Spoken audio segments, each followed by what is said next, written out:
Whoever picks this one will be having a fourth title to their name, a massive extra motivator in the contest that never needs one before the All Blacks and the Springboks. So either South Africa coach Jacques Nienaber or New Zealand coach Ian Forster, both departing after the World Cup, will leave behind a magnificent legacy after their name.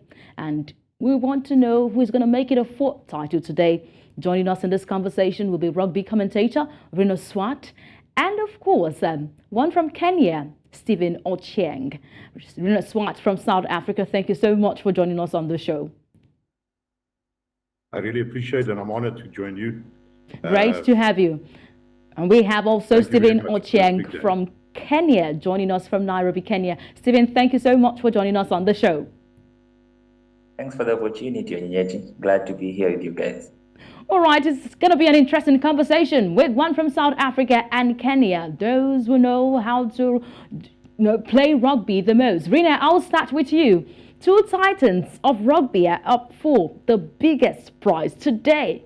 The All Blacks, they're in a great position heading into this Rugby World Cup final. They have this 44-6 win against Argentina in the semi-final that they showed their might.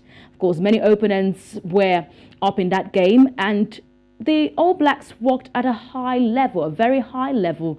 Do you think they can also pull up the same performance today against South Africa, Reiner?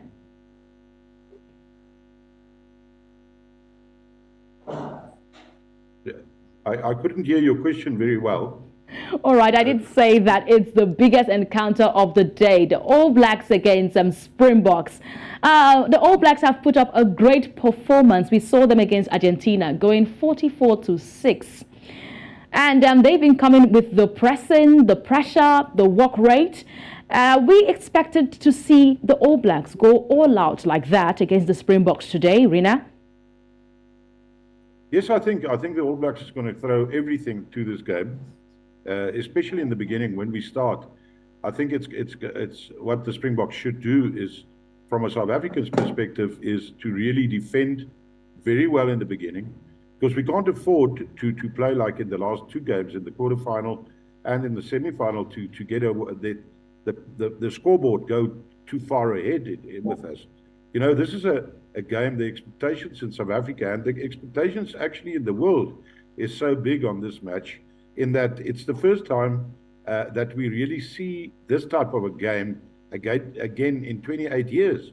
In 1995, when we played the Rugby World Cup final against New Zealand in South Africa, it was one of the biggest followed cup finals of the time. And again, everybody wished for these two countries, the two giants in rugby. Yes, we are both from the Southern Hemisphere, but the records show itself that these are the giants in rugby.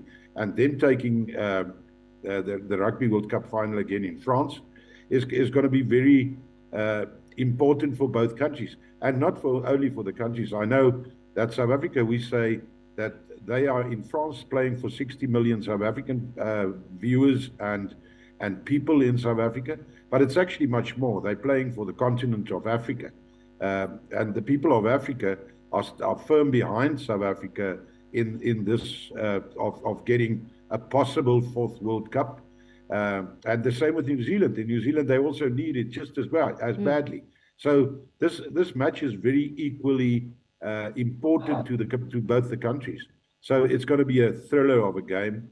But as you said, we should not let New Zealand get ahead of with the points, because the defense of South Africa should be very important, and New Zealand is going to do that. They're going to throw everything at South Africa, even the kitchen sink. But South Africa have to stand firm and come back in this whole game, because that's where the big onslaught is going to be early in the game.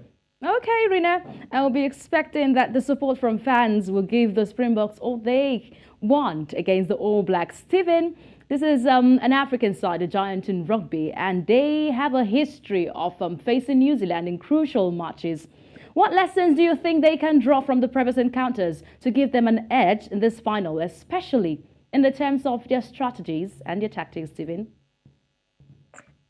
Yeah, thanks. I think when it comes to such a match, I think the best side that could present from an African side to face New Zealand is probably South Africa. Three-time champions, the best of the best, seasoned players inside the whole squad. So when it comes to everything after from all the lessons they've been facing, I think the experience speaks for itself. They have won the Webb Ellis Trophy three times now, and they're going probably for a record fourth trophy. So when it comes to just the things they need to do, is just the previous lessons, as Rina has probably said. They just need to be probably keen on how they defend because in the semifinals they just won by a single point. So these are those kind of games that any mistake you make, that you get easily punished for what you do. So when it just comes to the lessons South Africa need to do, it's just that composure because they have the experience that they need to do on the big stage. They have the players for the big stage because from the 2019 final, I think they have up to 10 players who started in that final and they're still in the squad. So they have the big game players, they have the experience they need. So it's just that composure. And then just ticking going from that there, from the first minute to all the way to the 80 minutes, just making sure that whatever you do it perfectly because there's not going to be any other chance to rectify these mistakes for the next 4 years because this is one of those game moments that change the course of their lives. Up to 60 million people in South Africa are watching the game. The whole African continent is also looking at South Africa to see what they are going to do. And we believe that New Zealand is a tough side, but South Africa is equally a tougher side that can also get the job done when it comes Okay. to this final night. All right. It is a battle of the two top sides in the world of rugby. Rina, let's go to technicalities here. The All Black scrum, their scrum work has gone up several gears since opening night. That opening night loss to France. Most importantly, we have Ethan de Groot and also Tara Lomax. They seem to be giving the referees pictures that they want a scrum time. Do you think South Africa has the capacity to shift the entire momentum of their game plan today against the All Blacks, especially the fact that the All Blacks have this advantage with the scrum work? Yes, I think South Africa has a good game plan. You can see it in the strategy of the coaches of selecting a 7-1 combination on the bench again. It's not because they want to be funny. It's because South Africa can. They can do that 7-1 combination. What it means is there's 7 front row players and 1 back row player only on the bench. Now, rugby these days isn't a 15-man game anymore. It's a 23-man game. So the bench is just important. Now, if you can look at my thinking of this, is if you look at the bench, there's 2 lock forwards that in R.G. Snyman and John Klein, who are very good international players who are on the bench. And I think it's going to come from there, in that they want to neutralize Retallick, Whitelock, and Scott Barrett. In the lineouts is important for South Africa to win those. We saw when we couldn't control our lineouts against France, we were in trouble. When we couldn't control our lineouts against England, we were in trouble. So it's one of the places where we should concentrate on. The bench is obviously done so, the bomb squad, like we call it, to coming up of the prop forwards and the whole scrum to be strengthened in maybe the 50th minute of the game, where there could be fresh legs and changes. But yes, I think South Africa has the capability of winning this game. And the coaches believe in that. And the main thing is the players believe in that. The players believe that they can win and not only win with a 1-point margin like they did. That showed character. It showed such good character that we could win 2 games in a row with 1 point. It never happened in world rugby. And the character that came out of our players in that specific time was wonderful. It wasn't as good to the viewers and to the supporters of South African rugby, because a lot of them, I think, had near heart attacks with those 2 games that were so tightly woven. All right, we'll be waiting to see if they can take this at their own advantage today in the final. Stephen, the All Blacks have won the title in 1987, 2011 and 2015. While the Boks, they are the pride of South Africa. They've also won the title 3 times. Of course, they went in 1995, 2007 and also moving further in the encounter in 2019. The hopes are high. What do you think will make it your 4th title today, Springboks or the All Blacks? I mean, I only know where I want it to go because for me it's South Africa all the way. But I know that New Zealand will not be coming to play also in tonight's match. But if I was to predict and if it was to go my way, I just love for South Africa to lift a fourth title. What it would do to South Africans themselves and to the whole African continent to assert South Africa's dominance in the game that means so much to them as a country, first of all, and then to possibilities that it shows to the African continent and what we are able to do. I mean, becoming the first African side to lift the nation 4 times would be historic, right? So I just wanted to go to South Africa tonight. Okay, we'll see if it will go to South Africa tonight. Reiner, it's personal right now, and being a patriotic South African, the South African journey from the dark days of apartheid to the World Cup success is an inspiring story, I would say. How has rugby played a role in the nation, healing and the progress?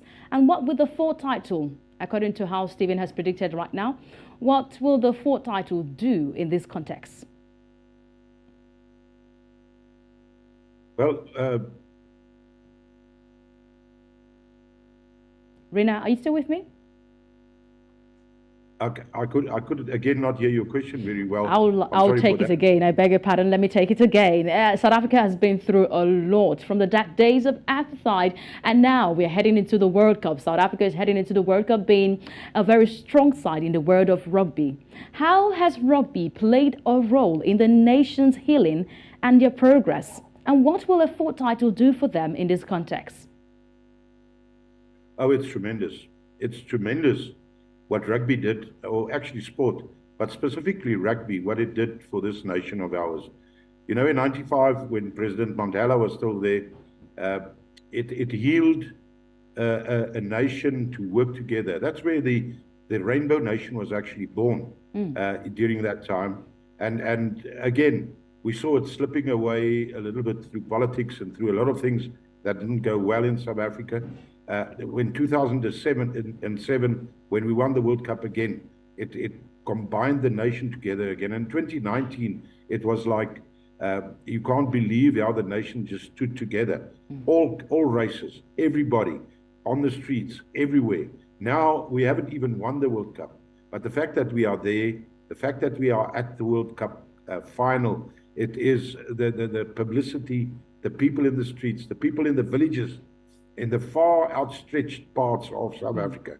People are supporting this team, people are supporting the rugby, and people are saying this is one of the things that could get our nation joining hands together again. Doesn't matter of race, to join hands together and work together and show if we can do it in a rugby field, we can do it on many other places. And that's the hope.